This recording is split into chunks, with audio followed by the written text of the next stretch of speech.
Jack London, author of White Fang, The Call of the Wild, and The Sea Wolf, was the most famous writer of his time. At the beginning of the 20th century, he came to symbolize adventure itself. He was alternately a vagrant, gold prospector, sailor, and also a rancher, war reporter, and a passionately militant socialist. He lived life at a hectic pace, and his journey, intertwined with his writing, strikes us with its intensity.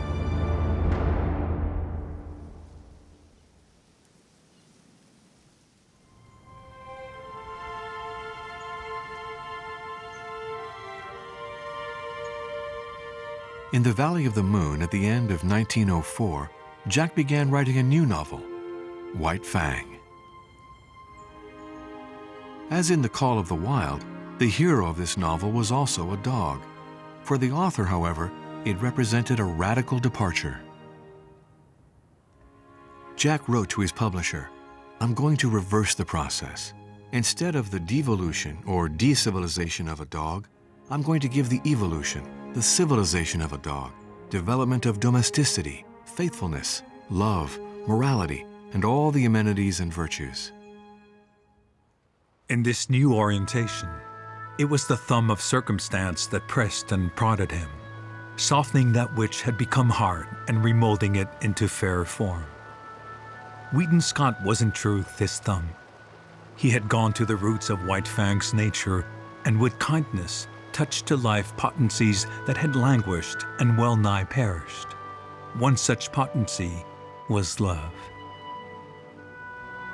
Published in October 1906, White Fang was met with immediate success and became the ultimate reference for young readers the world over.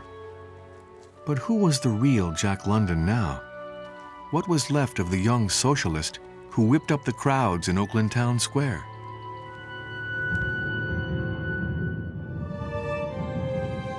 I was a socialist before I was a writer. I am still the same revolutionary socialist. And I am more irritated than ever by the smug and brutal bourgeoisie. Jack came out publicly in favor of the Russian Revolution of 1905. "I think and speak of the assassins in Russia as my comrades," he said.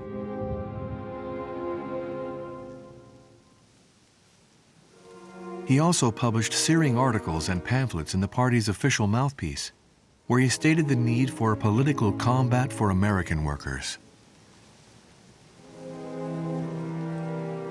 It's true that there were people who didn't like his politics at the time. It's not that he didn't care. He was not willing to give up his beliefs to please anybody because he was very strong in his own heart, in his own mind of what he believed in.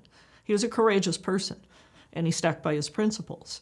London developed this technique that he called the motif under the motif, where the surface of his stories would be full of action and adventure, but underneath he would kind of smuggle in a deeper motif. He wanted to be a popular writer. He wanted the celebrity and the fame. And one reason he wanted it is so that he could, promote his ideological agenda, his political agenda. The underlying layer is always socialism. He said that in an interview in 1903, 1904, very early on. So everything he wrote, even in his most absorptive state, carried a political message, and it was pretty consistent. In 1905, the author Upton Sinclair founded the Intercollegiate Socialist Society. His aim was to recruit to the socialist cause students from the prestigious universities, the nation's future elite. Jack was nominated president and conducted an extensive tour of political conferences throughout the country. There's a famous poster of his speech at Yale. And apparently the students all adopted, red scarves and, went and cheered to him. And here's the children of the privileged wanting, to respond to London. Well, the newspapers, especially in Boston, came down heavy on him. I've read his FBI file. They followed him until 30 years after his death as a dangerous person, a communist.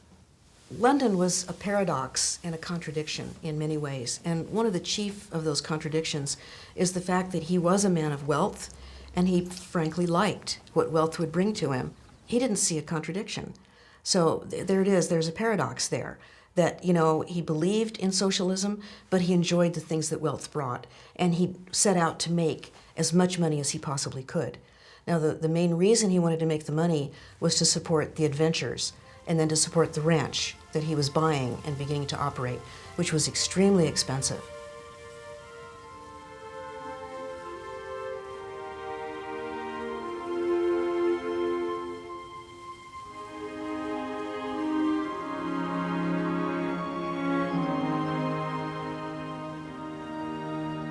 Barely settled in the Valley of the Moon, Jack began to dream with Charmian of a big adventure.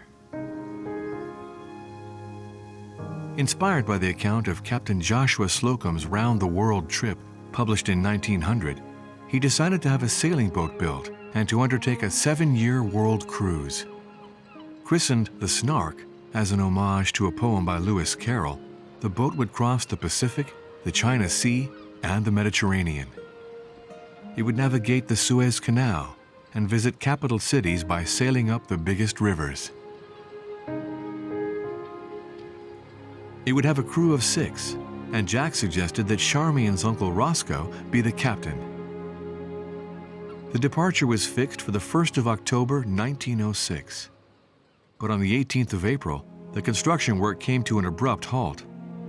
Shortly after 5 o'clock in the morning, the ground shook in San Francisco. The disaster was unprecedented. For 3 days, San Francisco was at the mercy of fire. 80% of the city was destroyed. The death toll was 3,000, with nearly 300,000 left homeless. Devastated, Jack immediately went to investigate, taking his camera with him. Not in history has the modern imperial city been so completely destroyed. San Francisco is gone. Nothing remains of it but memories and a fringe of dwelling houses on its outskirts. Its industrial section is wiped out. Its business section is wiped out. Its social and residential section is wiped out.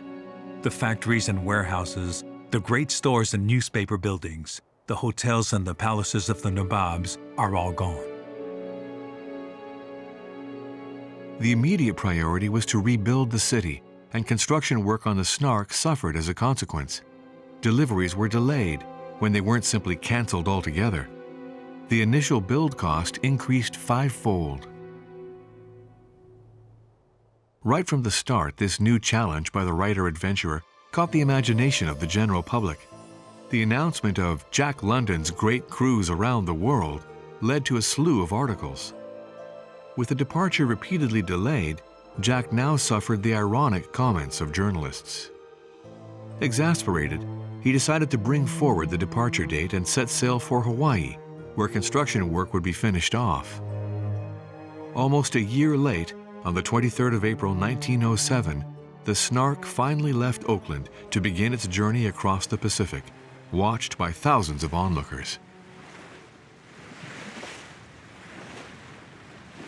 But Jack soon realized that the crew was inexperienced and was ill-prepared for such a crossing. Charmian's uncle had never sailed further than the Bay of San Francisco. He proved incapable of precisely calculating their position in the middle of the ocean. The boat itself revealed tragic mistakes in its conception. It leaked everywhere at the first storm. The food store was flooded. The engine was unusable and had to be removed. God may really love amateurs and fools, because they were certainly amateurs. And they were out in the Pacific somewhere, headed for Honolulu. Jack asks Uncle Roscoe Eames, who had said he would be the navigator, "Roscoe, where are we?" And Roscoe says, "I don't know." And so Roscoe didn't know a thing about navigating. Well, there goes Jack again. He had his library, part of a library with him on the Snark.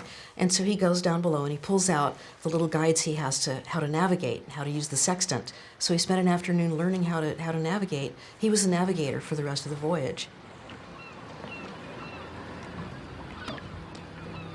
After a 4-week crossing, Jack and Charmian finally set eyes on the summit of Haleakala, the largest extinct volcano in the world. Having crossed the reef surrounding the island of Oahu, they weighed anchor in at the port of Honolulu on the 20th of May, 1907. Jack sent the crew back to California and recruited a new one. But repairs to the Snark necessitated a long stay there. Hawaii had been annexed by the United States barely 10 years earlier. The presence of the London couple created a stir within the island's American population.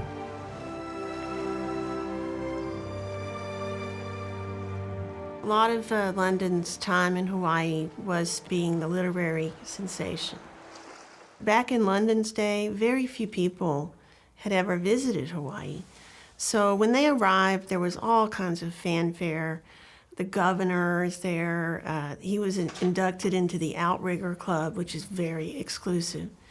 And he met the royalty, he met the rich people, he went to polo games. He was the lion of Honolulu. Everyone had to be with him.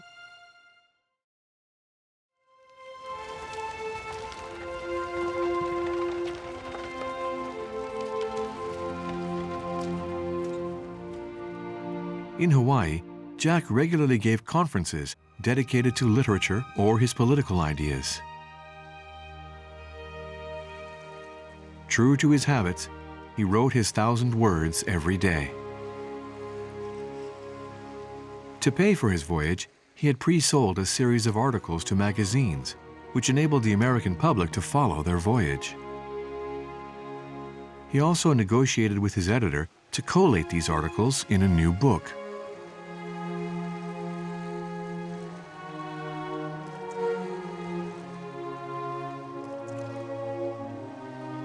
On the beach at Waikiki, he discovered a passion for surfing, which he described as a royal sport.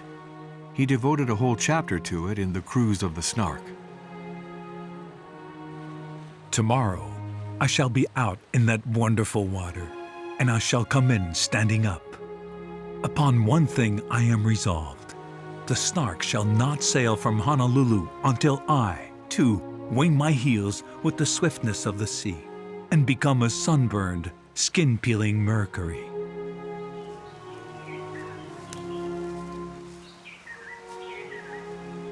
Jack and Charmian also discovered the natural beauty of Hawaii. They explored the different islands of the archipelago over a 5-month period. Far from the flurry of Honolulu, they were welcomed at each stage by the ranchers and Anglo-Saxon plantation owners.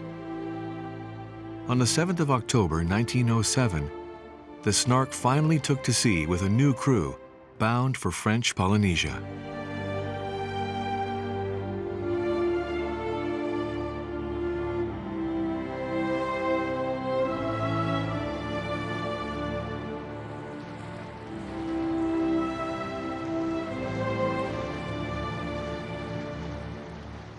After 60 days at sea, they reached Nuku Hiva in the Marquesas archipelago.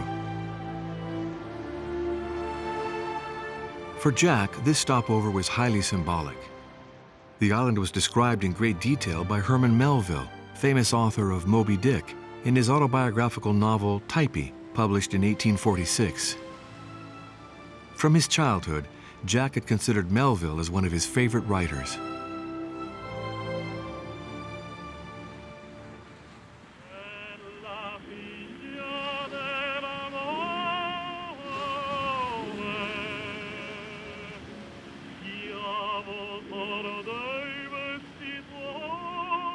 Jack and Charmian had taken their gramophone and collection of records with them. And in Nuku Hiva, the Snark's crew introduced Caruso, Schubert, and the latest popular American songs to the fascinated natives.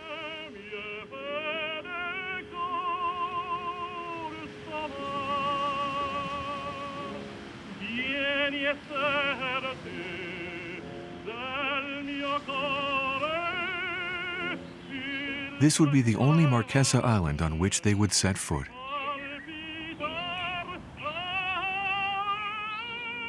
Despite the island's beauty, exploration of the Typee Valley where they set foot 60 years after Melville, would be a bitter disappointment for Jack.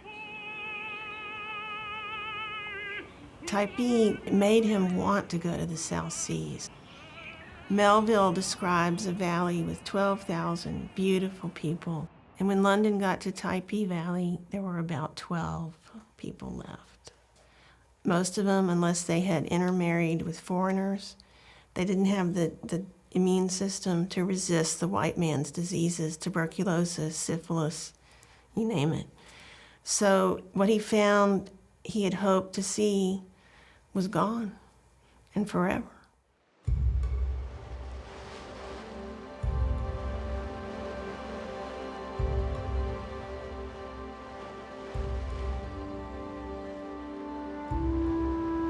The Snark this time set sail for the Society Islands. For the first time, it sailed through lagoons and coral reefs.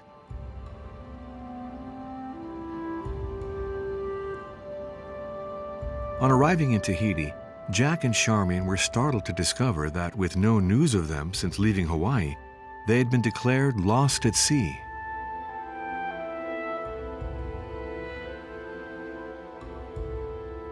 During the crossing, Jack had begun work on a new novel, whose main character could have been his twin brother.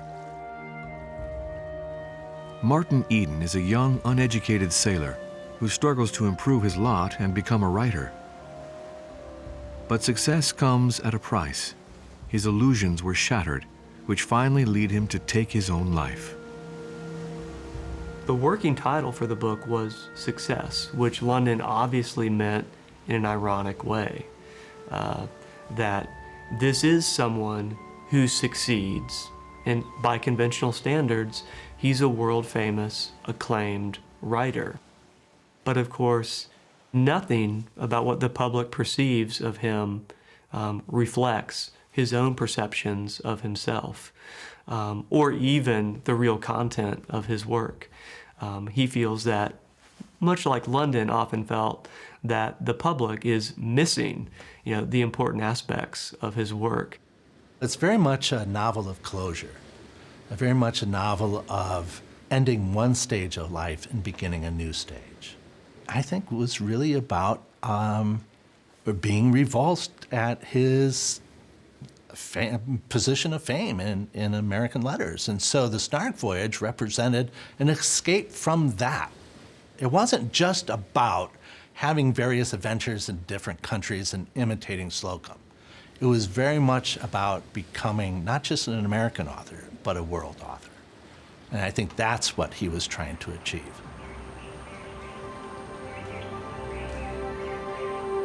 This odyssey across the Pacific also marked a new stage in Jack and Charmian's relationship.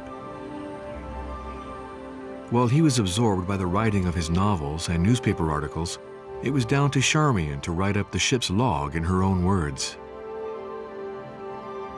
He immediately turned to her to do the log of the Snark because he knew her gifts as a writer.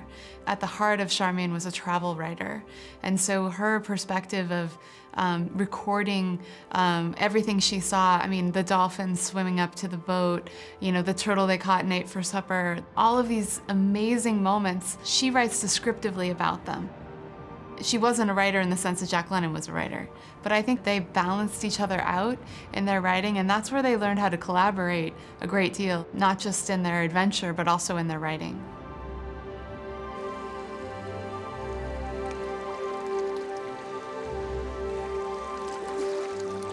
In Polynesia, Charmian wrote at length in her journal about their stay on the island of Taha, where a fisherman and his wife invited them into the intimacy of their home.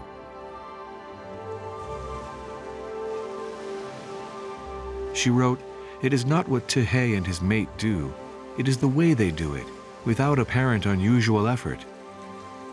We were entertained with a solicitude that lacked servility, a friendliness in which there was no obtrusiveness."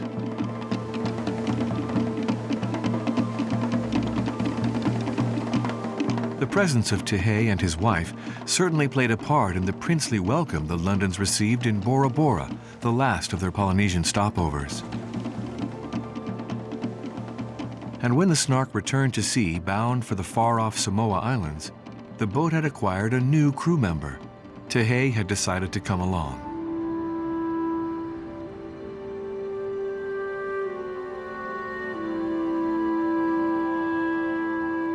Jack was very keen on this new stopover in the Samoa archipelago. On the island of Apia, he intended to pay homage to another of his great literary influences, Robert Stevenson, the famous author of Treasure Island, who had spent his last years here.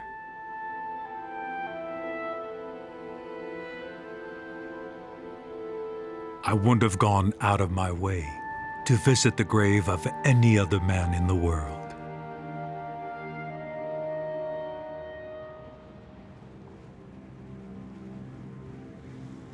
The Snark had left California more than a year earlier. A completely different part of the voyage was now to begin.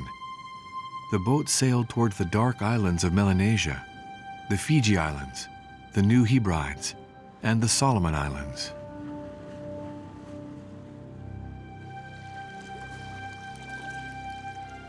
At that time, the Melanesians suffered from a terrible reputation in the eyes of Westerners. Publications and accounts of voyages depicted them as primitive headhunters, both cruel and cannibalistic. Their physique, very different from the ideal of Polynesian beauty, struck people's imaginations. The first comments made by Charmian in her log, describing them as ungracious and barbaric, are telling. In fact, racial tension was palpable everywhere. The blacks were exploited on the plantations, experiencing living conditions close to slavery. In these remote regions, this explosive situation forced the white population to be extremely cautious.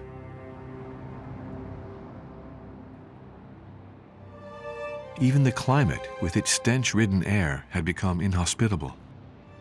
Swarms of cockroaches and mosquitoes descended on the Snark, and the slightest cuts turned into infectious wounds.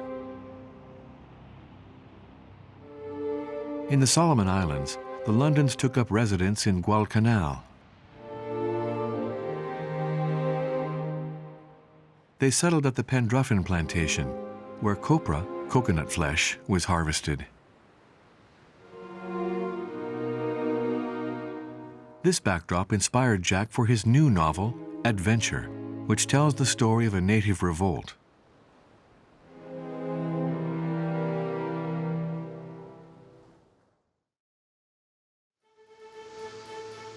They explored the archipelago for several months, taking the Snark as far as the island of Tasman in Papua New Guinea.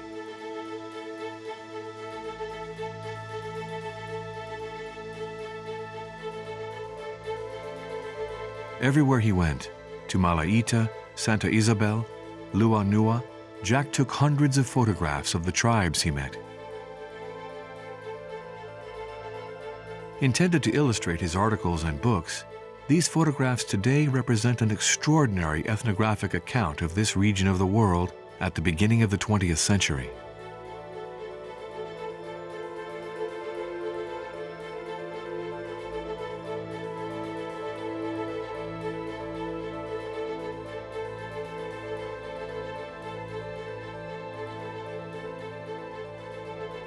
He had to fight sometimes over pictures with his publisher. Like there's one of Charmian standing next to a naked woman. And it's interesting that she's turning around and she's smiling. And the editors at Macmillan refused to print that picture in the cruise of the Snark. Why? Because a white woman is standing next to a native woman who's naked and isn't going, oh! But is just like, okay. And so London wrote the most wonderful letters to Macmillan.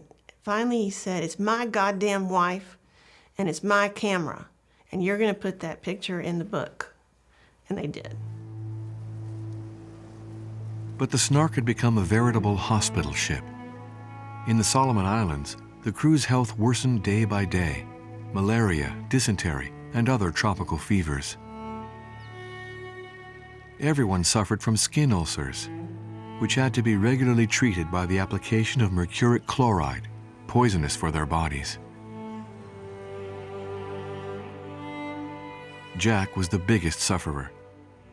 In September, he had to go to Sydney for hospital treatment. He soon had to bow to the inevitable. They had to give up and put an end to their voyage around the world.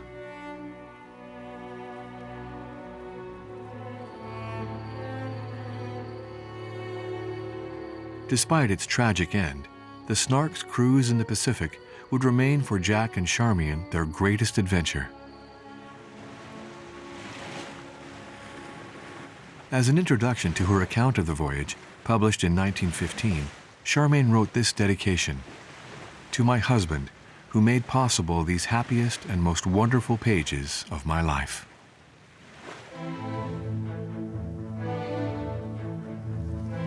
On the 28th of July, 1909, they were back home after an absence of 27 months. Thanks to the more temperate Californian climate, Jack quickly regained his health. He applied himself passionately to the development of his ranch.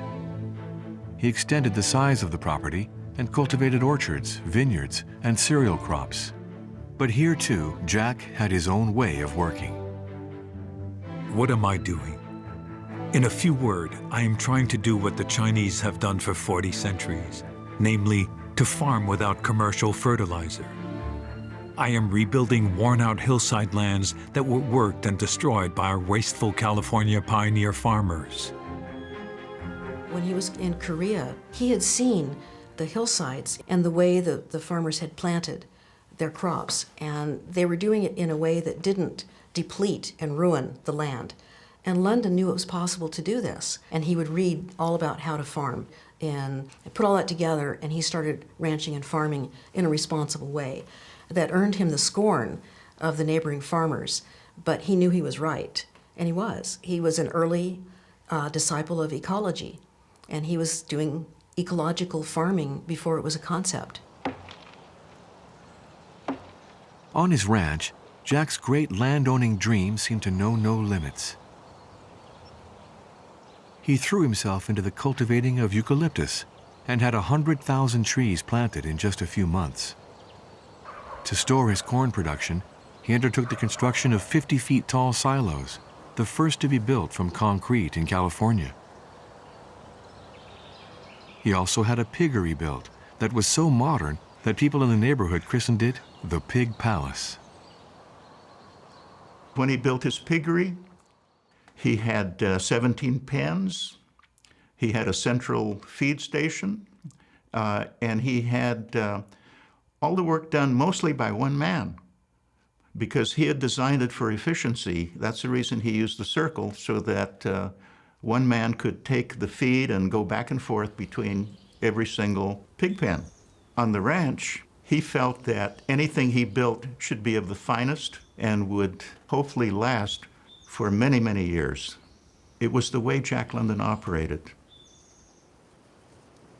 2 months after their return from the South Seas, Charmian became pregnant, and Jack was overjoyed at becoming a father again. But on the 19th of June, 1910, a terrible event destroyed their dreams. After a difficult labor, their daughter, Joy, died after just a few hours. Joy was a very large baby. Charmian was a very small woman. And during that time period, they would use forceps to pull the baby out, and the forceps broke her spine, and she only lived 36 hours. But Charmian never even saw her face. She wanted to have children so badly with Jack, and so it took a while to get over that loss. As often in their life together, Jack and Charmian found relief in sailing. On a small 30-foot sailing boat, the Roamer, they explored the deltas of the Sacramento and San Joaquin rivers. "We snark again," said Charmian. They also visited Jack's old friends from his oyster pirate days. On board, Jack and Charmian drew up the plans for a new grand project: to build in the heart of the Valley of the Moon a house where they would live together. They christened it Wolf House. It was a massive building of almost 15,000 square feet, which blended perfectly into its surroundings. This was his dream house. And it was yet another way of his and Charmian's bonding with the earth and becoming one with the earth. It was to be made out of the volcanic rock from the ranch land that they owned. So it was really gathering part of that ranch land together and building their dream house from that. He had a special place for himself to work, for his library. He had a special place for Charmian with her piano. Everything had its place, and it was all by modern design in a sense. He says, I've tried to be honest in all the work I've done, and I want this house to be honest. I don't want anything fake about it. And I think, in a sense, that's a kind of symbol of his own character there.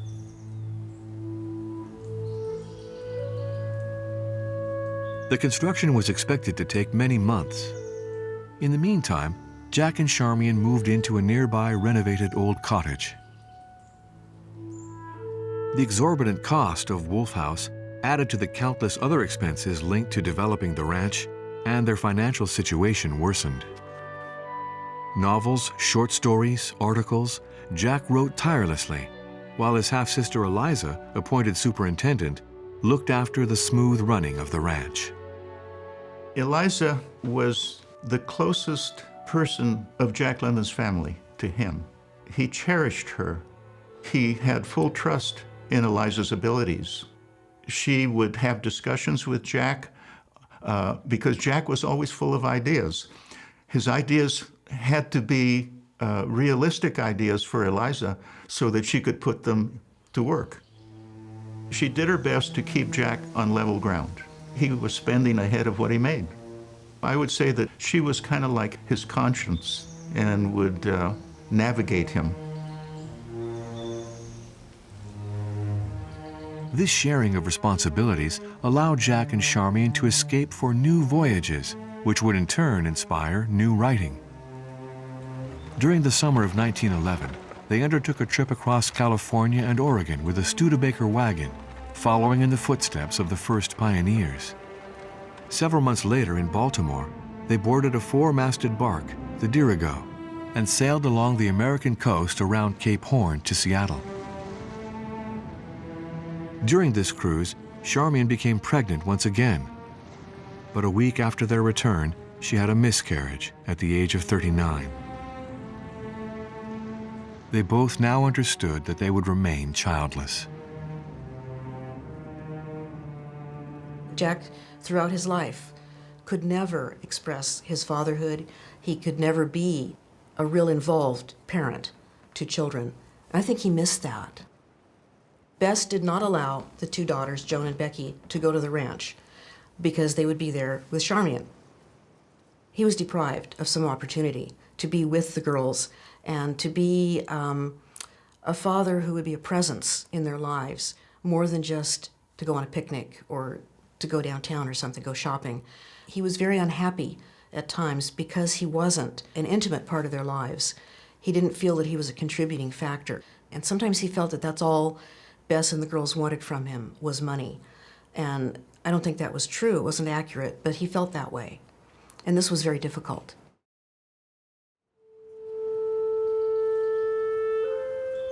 "1913 was a year of disaster after disaster. Poor investments and crops destroyed by frost created a terrible financial situation. Up to his neck in debt, Jack became a slave to writing.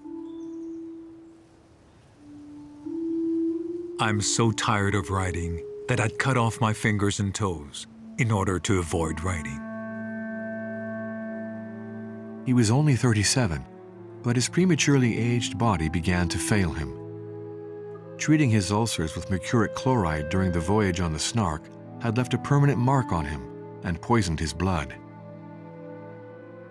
In July, doctors discovered that his kidneys were in a pitiful state. Without a strict diet, he would die sooner rather than later. He was now paying for the excesses of his past.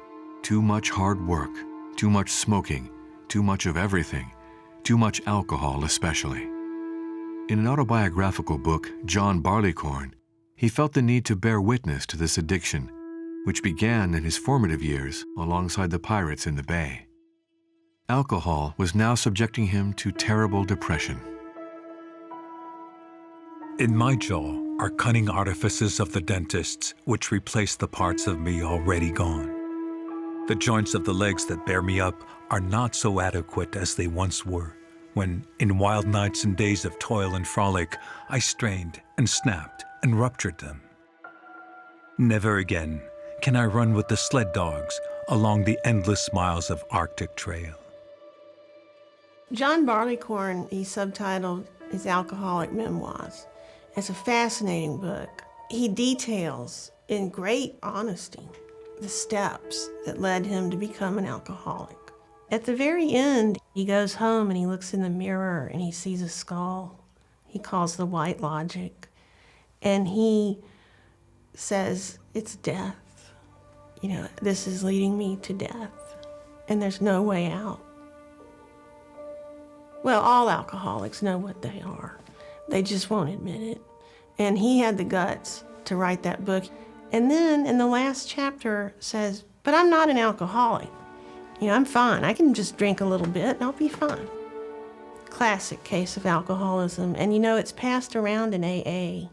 It's one of the most popular books used in Alcoholics Anonymous meetings because it is the perfect example of denial.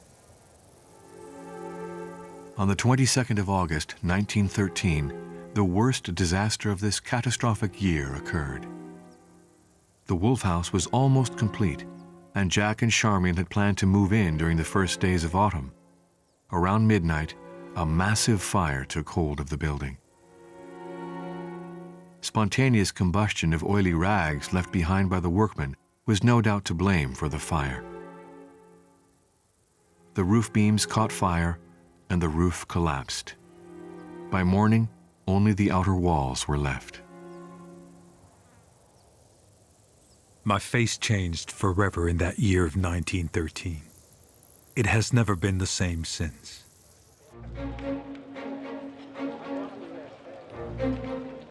For Jack, the money pit grew bigger every day. In an attempt to diversify his sources of income, he turned to the film industry and developed a series of films adapted from his novels. Between 1913 and 1914, before Hollywood had even seen the light of day, nearly 7 feature-length films had been made. It's a part of the lost history of Jack London because he was involved in so many things. He was interested in the development of new art forms and technologies at the time. He knew exactly what was going on, and he also saw this as an ideal opportunity to extend his brand name as an author of his books. To produce this collection of films, Jack chose actor-director Hobart Bosworth, who, with financier Frank Garbett, set up Bosworth Incorporated. This company held the exclusive rights to all adaptations of Jack's work for the cinema. Bosworth often played the starring role in the films. He was a physically imposing man, bearing the hallmarks of a former adventurer. He had been, amongst other things, a wrestler, ranch hand, and sailor aboard a whaling ship. I believe that what Jack London saw in Bosworth was not an actor solely confined to stage, but somebody who had lived a very adventurous life. He could promote the type of adventure narrative that were inherent to Jack London's stories. In a cinema industry still in its infancy, the laws protecting authors' rights were still vague, and Jack quickly found this out to his cost.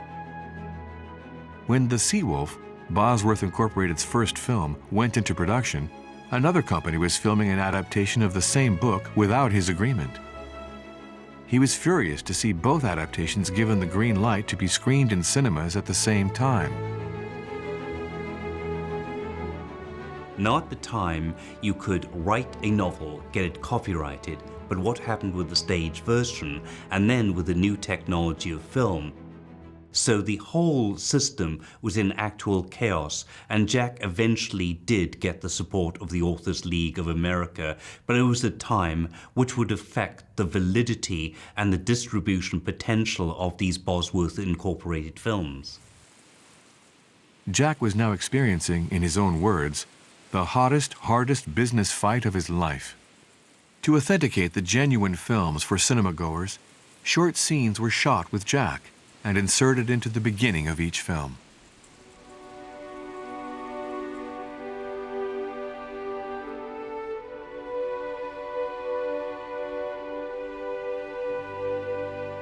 Despite wide-scale advertising, the Jack London films were met with a lukewarm reception and failed to rake in the expected high revenues.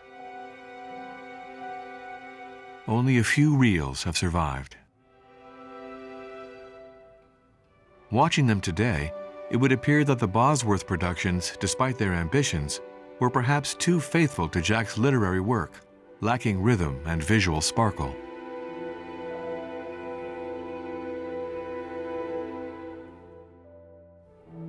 War broke out in Europe in the summer of 1914, and this interrupted distribution of the films for many years.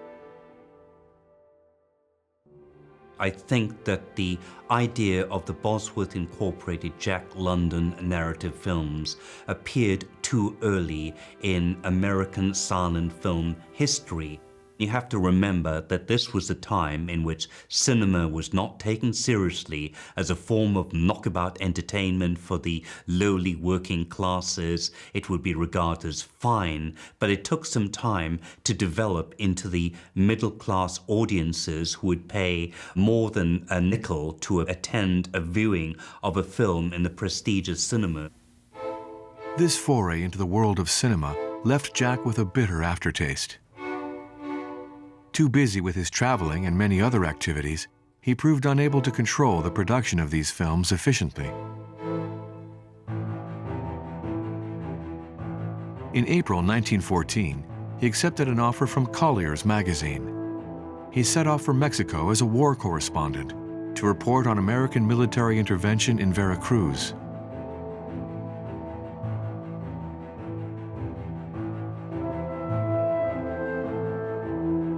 Several years earlier, he had expressed passionate support for those he called his dear, brave comrades of the Mexican Revolution. But this time he took a very different stance.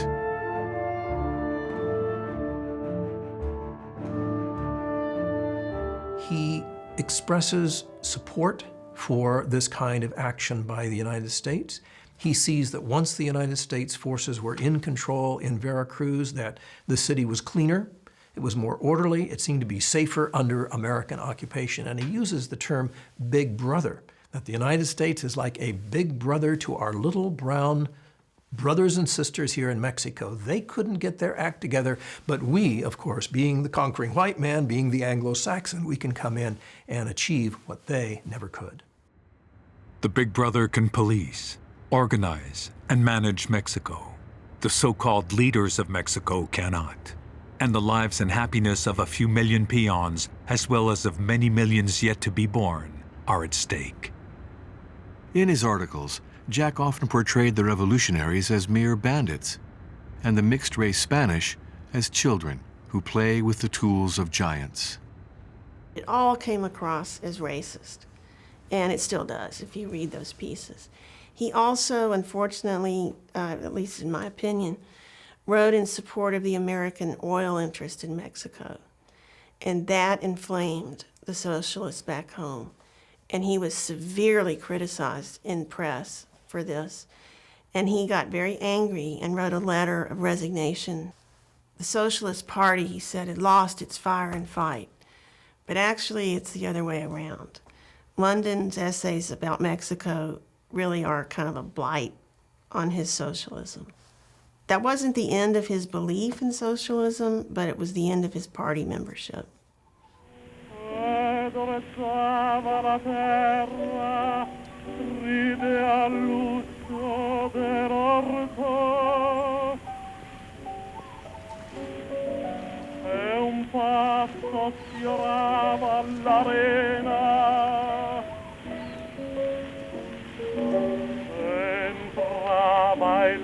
Jack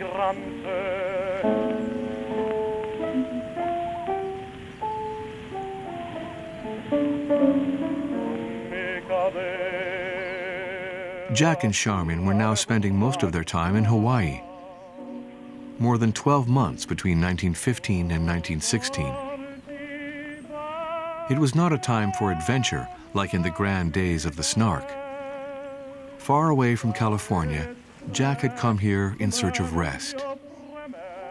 He stated that he felt at home here in what he termed Love Land. In fact, I think they would have moved there. There were indications in letters and diaries that might happen. Hawaii was also important because it revived his more poetic style of writing. And his Hawaiian short stories are among his very best. After a number of years of writing some fairly mediocre books, I think he rediscovered that more artistic side of himself in Hawaii. And it was taking him in very important new directions.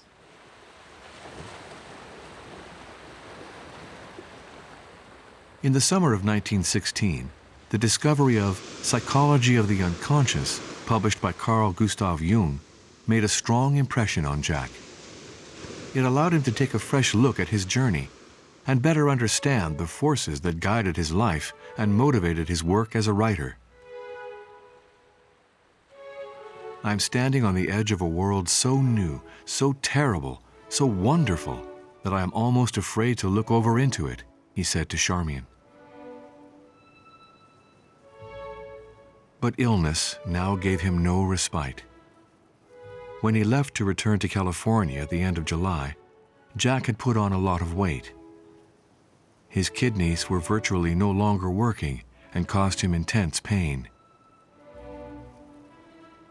On the 22nd of November, 1916, just a few days after a Pathé crew had come to film him on his ranch, he died following an attack of uremia. He had just celebrated his 40th birthday.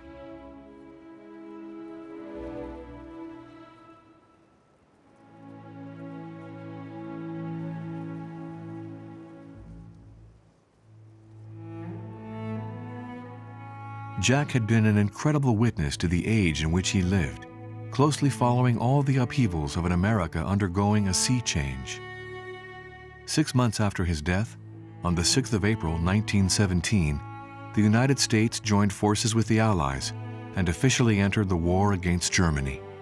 A year later, with the war over, the country had become the world's first superpower.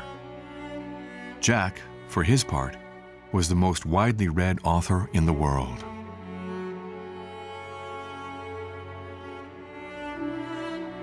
I would rather be a superb meteor, every atom of me in a magnificent glow, than a sleepy and permanent planet. The proper function of man is to live, not to exist. I shall not waste my days in trying to prolong them. I shall use my time